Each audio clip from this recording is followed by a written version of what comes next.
Time now for this week's Health Matters. Paul Critz with you, along with physician assistant Lynn Szabo. I had to think for a second. I don't know why. It's the bright spring sunshine outside. I'm distracted by the afternoon of yard work I have planned. But this is a topic. Today's topic is one that we've been sort of touching upon for a couple of weeks. Kind of an underlying thing that's cropped up. Yeah. Right. So apparently it's migraine, and apparently people that get migraines, they don't get treated very commonly. Mm-hmm. They don't get treated with the right meds very commonly, and they have weird side effects. Like, wow. I think it was exploding head syndrome. Oh, right. One of those. But and they're not understood in Del Norte County. So migraines are a specific kind of headache. And oftentimes in the exam room here, especially in the ER, people will say they have migraines, and what they really mean is I have a really bad headache. Mm-hmm. And they don't really understand that a migraine is more specific medically than that. And it doesn't have to always be a headache, right? It can be other things. Yeah, we'll mention that. Okay. Yeah.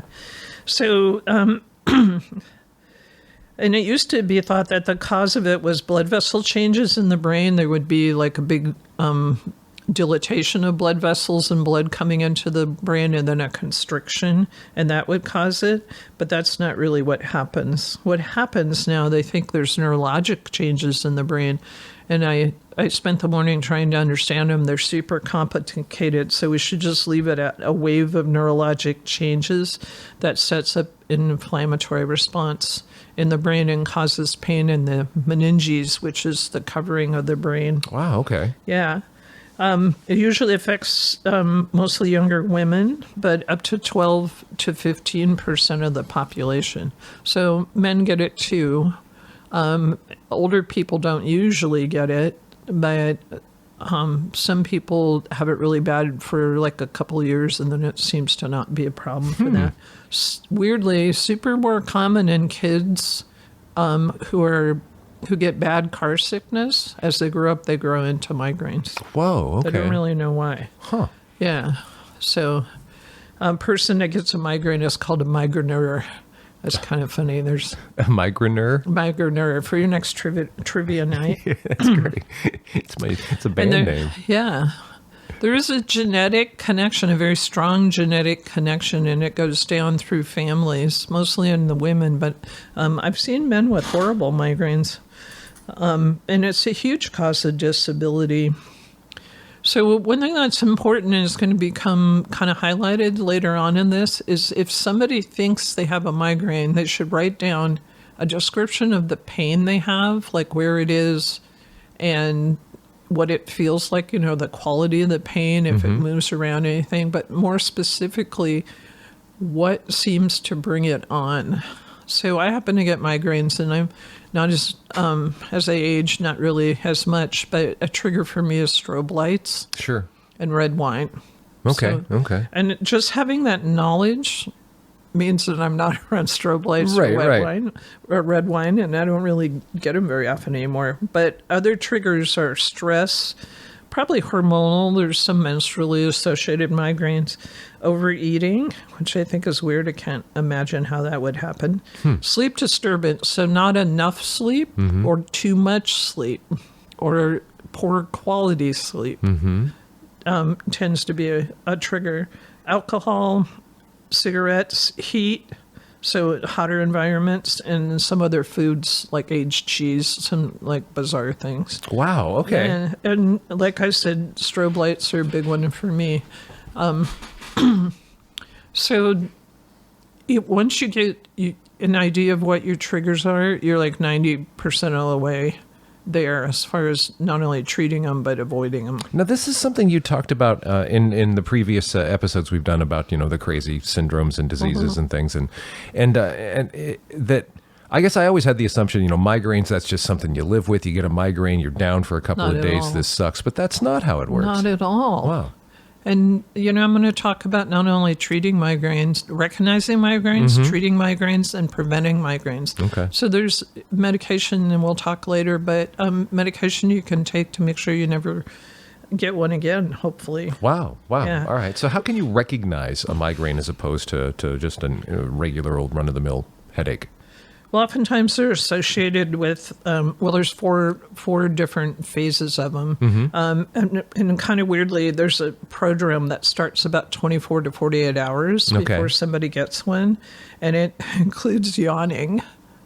Wow. Yawning's a sign. If you're a migraineur and you start yawning, then you should worry about the next 24 to 48 hours. And when you say yawning, I mean, it's not just, oh, I yawned, but like yawning much more than you would. Okay, yeah, repetitive yawning. Wow. Irritability, cravings for food, and I'm not certain which one that might be, and neck stiffness. Huh.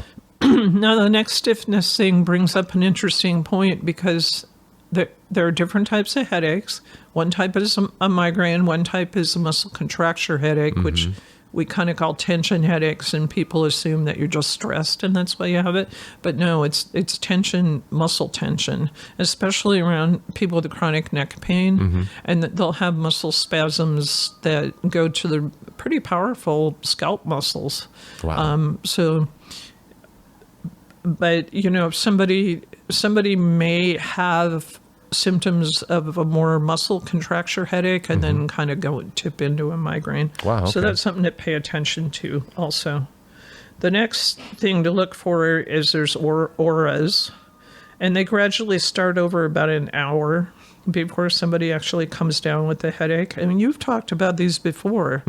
So the aura for you is like the optic disc that has the flashing lights. It's more like a lightning strike sort of feel. Okay. But typically it goes it's a single line, and it kind of goes in a semicircle. In a curve, like a moon shape. Yeah, that's what I get. Sometimes it looks like a windshield that has raindrops on it that's not being cleared, and it kind of blurry. And then sometimes to me, it gets pixelated, and there's like little squares, and it starts out for me in a circle and then slowly becomes more crescent. Oh, wow. Okay. Until it fades out of my line of view. I get like one little thing that'll pop up, you know, and you'll get those all the time just in your, but it'll stay there, and it'll grow in intensity and then kind of connect to others that sort of string themselves around the edge of my vision. It sounds similar, actually. But other people have auditory hallucinations. Wow. Which is maybe Joan of Arc's problem. Anyway, somatosensory issues. So that means their body starts to hurt. So they get pain and burning and numbness. And then some people actually get jerky type movements. Wow. And now, so somebody who's in tune with their body is going to recognize that as an oncoming migraine. Sometimes that's as far as it goes, and people don't get a headache. And that becomes confusing to the provider because it looks like somebody's having like a stroke or a TIA. And, you know, if you get the headache and mention the headache, then it's, And then the whole thing lasts about 20 minutes, and then the headache is usually like a boomer, like a really big one. But if you can medicate, in my case, with Tylenol and ibuprofen, when you just figure out what's going on, then you can divert the headache. You can cut it off. Wow. Okay. Yeah. Okay. Yeah. So that's number one tip. That's helpful. So like I said here, the headache is actually optional. It's optional. But people who do experience them, it's unilateral pain, throbbing. So it's like lightning bolt kind of pain. And it has a pulsating quality, nausea and vomiting, sensitivity to light and sound. And some people will say it feels like this happens a lot, that a spike, maybe a railroad spike is going into their eye. Yeesh. And it's usually the same side. Doesn't have to be, though. The same side, meaning just over time? Every time they get the headache, it's kind of the same pattern. And this fun time lasts from about 1 to 4 hours, but in some people it lasts for days, and they're incapacitated. Right. It's really sad. And then oftentimes they get treated, and it's best to try to attempt to treat yourself, and we'll talk about specific treatments that are like available. But it's best to treat as soon as it occurs in your brain that you have a migraine. Okay, as soon as you have that realization. So there's also a post-stromal phase, which most people don't really, since it's not pain associated, most people don't super notice. But people are really, the day after might be exhausted and have a weird tenderness on their scalp. Wow.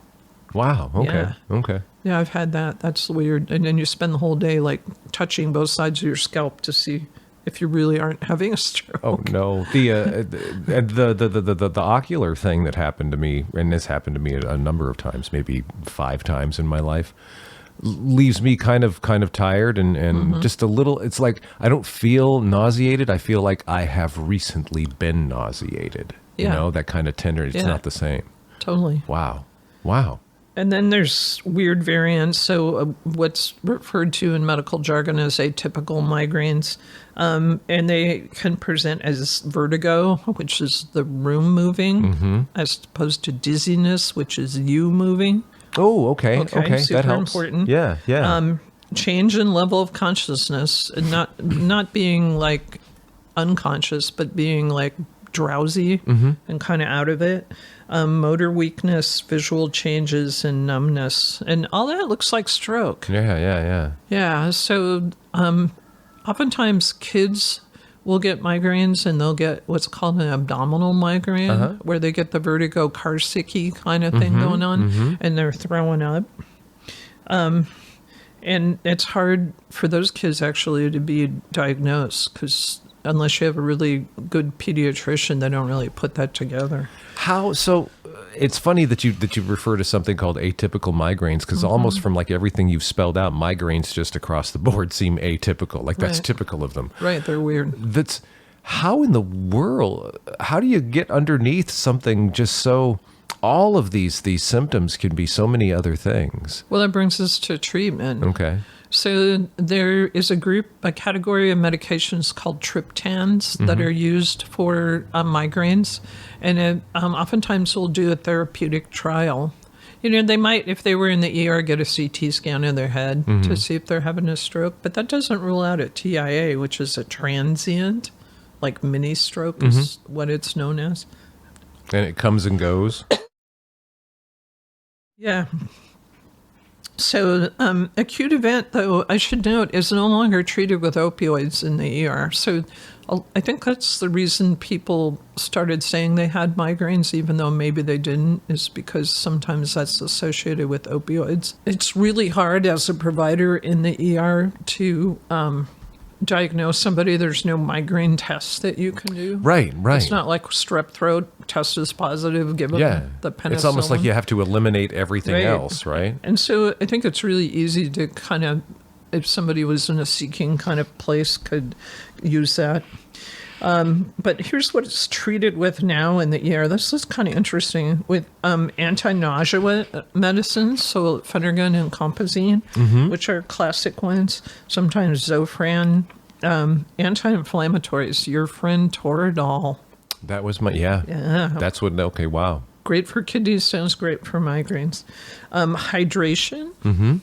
And then the category of triptans. So if somebody uses a triptan and it just doesn't work, then that would make me worry more about, you know, maybe a transient ischemic attack. Okay. Depending on what setting I was in.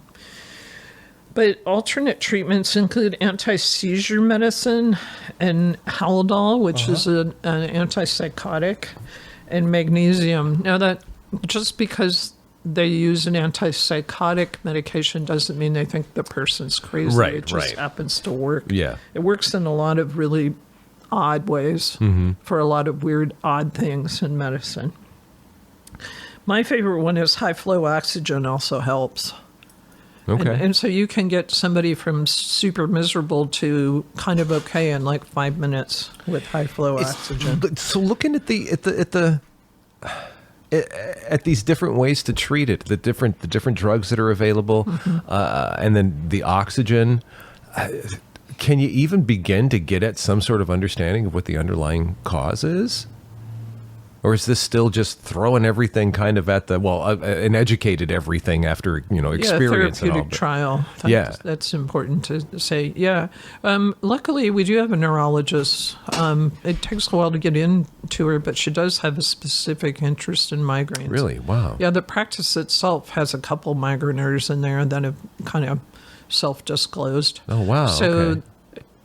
Like in medicine, anything your doctor has suffered from is going to give them insight. Okay, yeah, good point. Yeah. So we do have access to care there, but it takes forever to get in. But I think that treatment of migraines and the recognition of migraines right now is like a exploding part of medicine, and it's really, really going to help people. Before, oftentimes what we would give people would make them worse in the long time, in the long term. So oftentimes people with migraines get Furset, which is a barbiturate, or Furset with codeine, which is the barbiturate with a little bit of Tylenol and also the opioid, and that would almost always lead to rebound headaches. Wow. Okay. So any medicine that you use for headache that you use more than twice a week is going to cause a rebound effect. So even Tylenol. Really? I personally have had rebound headaches with Tylenol. And rebound headaches are kind of like, you know, when you drink a lot of coffee and then you quit and you have a headache. That's a rebound headache, and then the only thing that makes it better is more.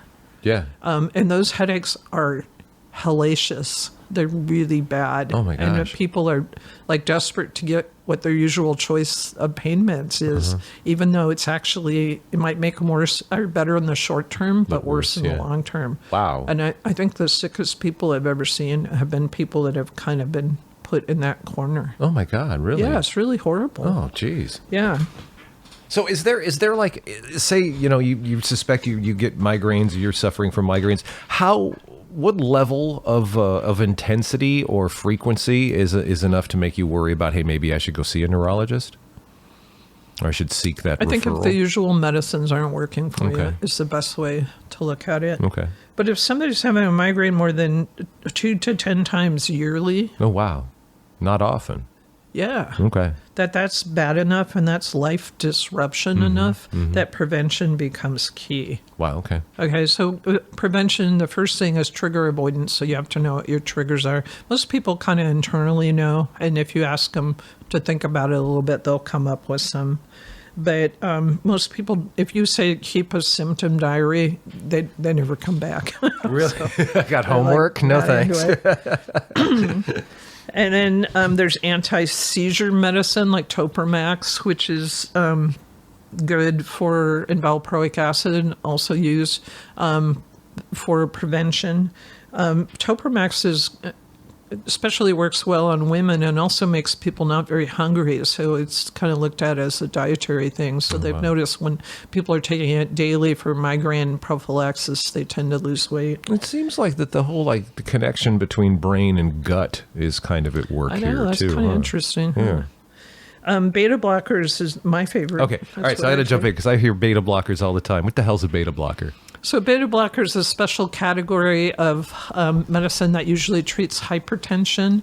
And what it does is it decreases the peripheral vasculature. So you kind of, it redirects blood flow more toward your core. Okay. It slows your pulse down. Okay. And sometimes it helps with arrhythmias that the heart might have, certain arrhythmias. And I think this was more understood when they had the old hypothesis of migraines that it was a blood flow problem, and that's why they put people on it. But it's super helpful in preventing them. Okay, so I've been using that for decades. Really? Yeah. Okay. So I have virtually no migraines anymore. Might be because I'm old too. But so a beta blocker is blocking the peripheral vasculature. So it's getting your blood or your blood vessels, it's kind of moving the blood back to the core. Right. Yeah. Back to the bigger highways. Right. Off the back roads. Okay. Right. And so interesting factoid. So sometimes it works better on some people than others. And doctors will talk in the hallway about, well, do you think they have adequate beta blockade? That means, do you really think it's working for them? That's kind of cute. Anyway. And then old-fashioned antidepressant amitriptyline. And I don't think the mechanism on how this works. Amitriptyline is also called Elavil. It was used at doses about 150 milligrams daily for depression like 30 or 40 years ago. And what they're talking about here is like doses of 25 milligrams. Wow, yeah, I okay. think it helps people sleep. Oh, And I right. think that's part of the way it works. I wouldn't be surprised if there was another way. And then there's way more complicated treatments that are available for people that have, special resistance problems. And that's probably best handled at the level of the neurologist. Okay. So, but it's worth trying a medicine. Well, like I said, for an acute headache, you shouldn't use it more than twice weekly. Mm-hmm.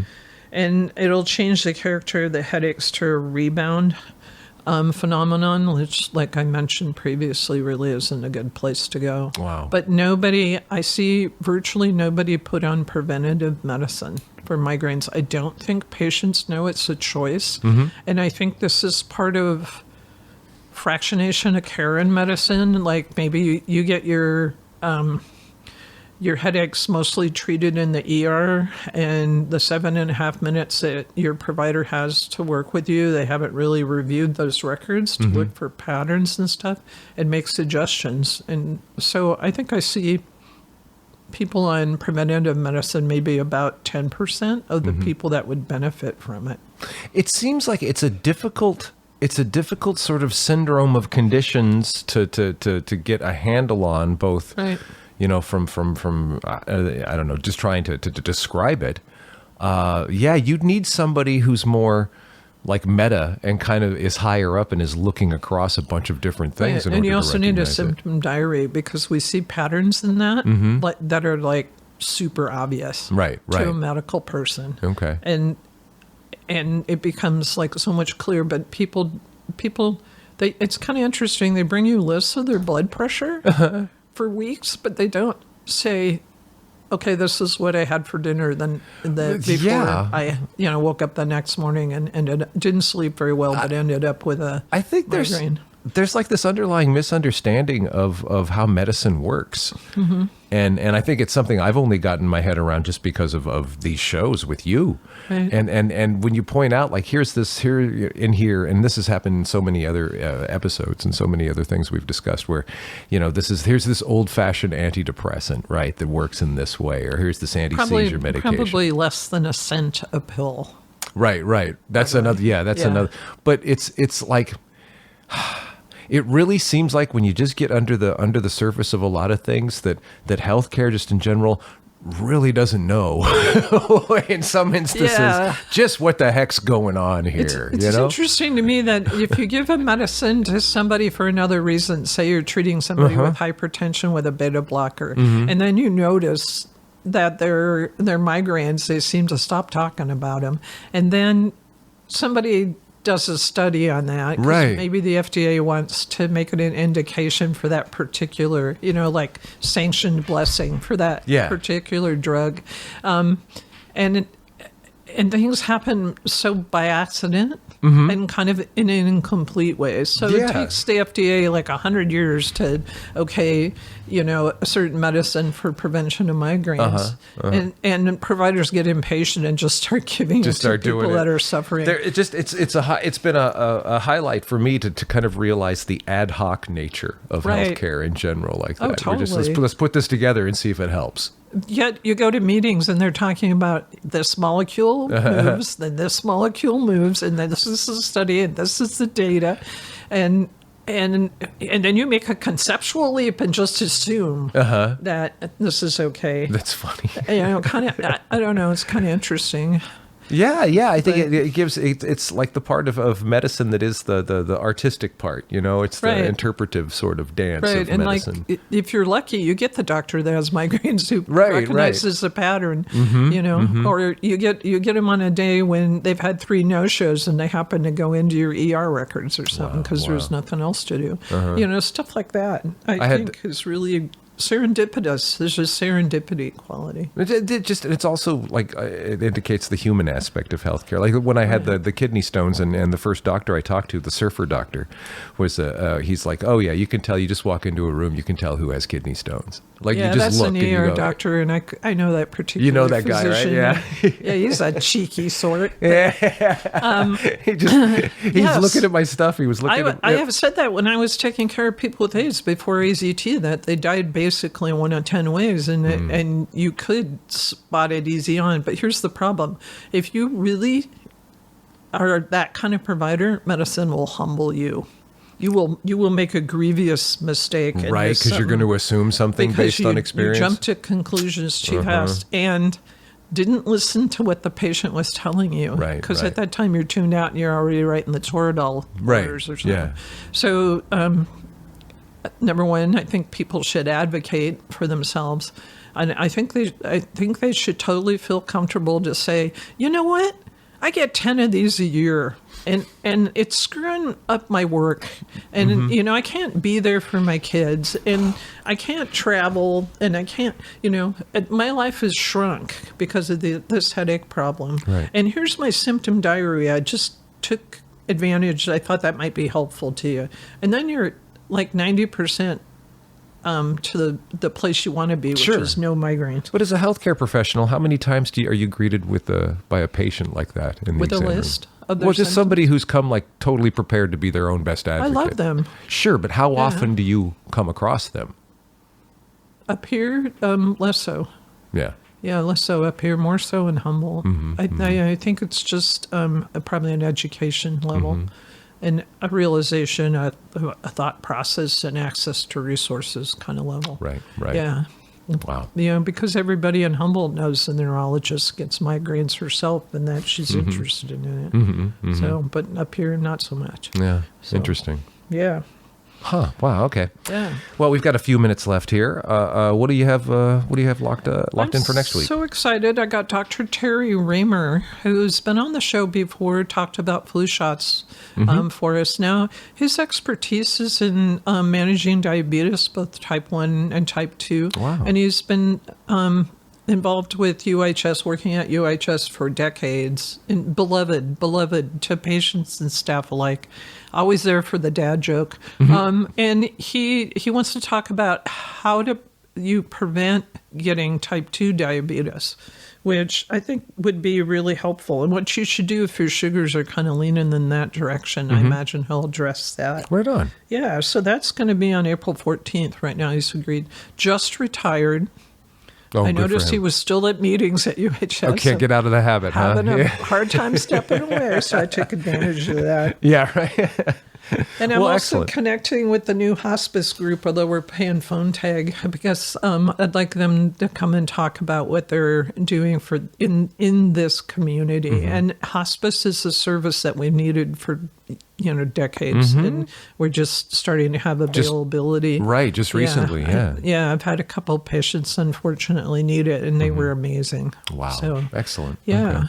That's a way to make, I don't know, it seems like a way to make a real difference, ironically, in someone's life by making a real difference in their death like that. They don't take care of just one patient. Usually they take care of a traumatized family. Right. So it's very hard medicine.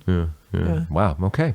Well, I look forward to those conversations on subsequent Health Matters. Lynn, thank you very much. Thanks.